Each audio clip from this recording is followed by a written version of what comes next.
Imaginez un ciel sans lumière artificielle, pas de lampadaire, pas d'écran, rien d'autre que l'obscurité pure. Alors, vos yeux se lèvent et une immense traînée lumineuse s'étire d'un horizon à l'autre. C'est la Voie lactée, notre galaxie, notre maison cosmique. Mais que savons-nous réellement d'elle? Et si nous pouvions voyager en son cœur? La Terre n'est qu'un minuscule point bleu orbitant autour d'une étoile banale, le Soleil. Et ce Soleil n'est qu'un parmi les 200 à 400 milliards d'étoiles qui composent la Voie lactée. Notre galaxie s'étend sur 100 000 années-lumière de diamètre. Imaginez, même à la vitesse de la lumière, il faudrait 100 000 ans pour la traverser d'un bout à l'autre. Nous habitons dans un quartier périphérique appelé le Bras d'Orion. Pas au centre, pas à la frontière. Une banlieue cosmique tranquille, loin du chaos central. Mais aujourd'hui, embarquez avec moi, nous partons au cœur de cette cité stellaire. Depuis la Terre, le premier pas est déjà vertigineux. Franchir les limites du système solaire. Derrière Neptune, au-delà des confins glacés de la ceinture de Kuiper, s'étend le nuage d'or. Un gigantesque réservoir de comètes, vestige de la naissance de notre étoile. C'est la frontière de notre maison, le seuil de la Voie lactée. Derrière lui, l'infini. En s'éloignant, on découvre la galaxie vue de l'extérieur.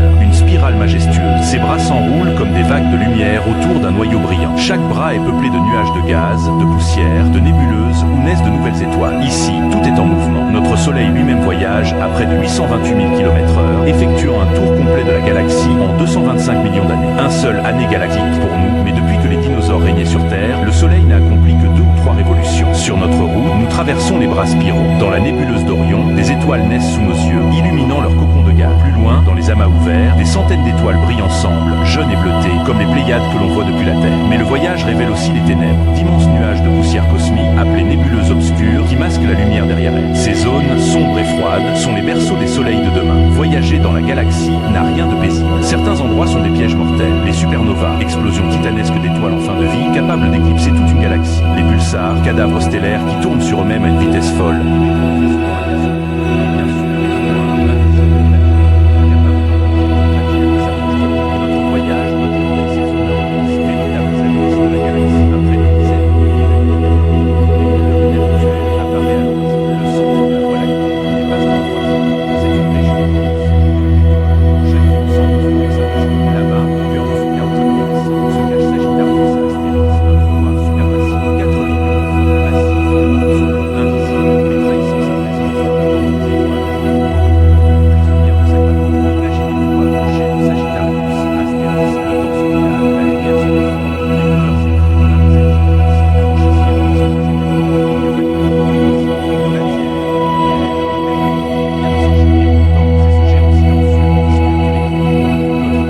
Sans lui, la Voie lactée n'aurait peut-être jamais existé telle que nous la connaissons. Mais notre galaxie n'est pas seule. Elle appartient à un groupe d'une soixantaine de galaxies, le groupe local, dominé par 2 titanes, la Voie lactée et Andromède. Dans environ 4 milliards d'années, ces 2 géantes entreront en collision. Un ballet titanesque où les étoiles ne se percuteront pas vraiment, mais où les structures entières se mélangeront, fusionnant en une seule galaxie géante. Ce destin cosmique nous rappelle que rien, pas même la Voie lactée, n'est éternel. Au terme de ce voyage, une idée persiste. Nous vivons dans une cité d'étoiles vaste et complexe, façonnée par des forces colossales. Et pourtant, malgré son immensité, la Voie lactée n'est qu'une parmi les 2000 milliards de galaxies que compte l'univers observable. Alors, lorsque vous lèverez les yeux vers le ciel, souvenez-vous, cette bande lumineuse n'est pas un simple décor. C'est notre foyer, un océan d'étoiles, un voyage sans fin.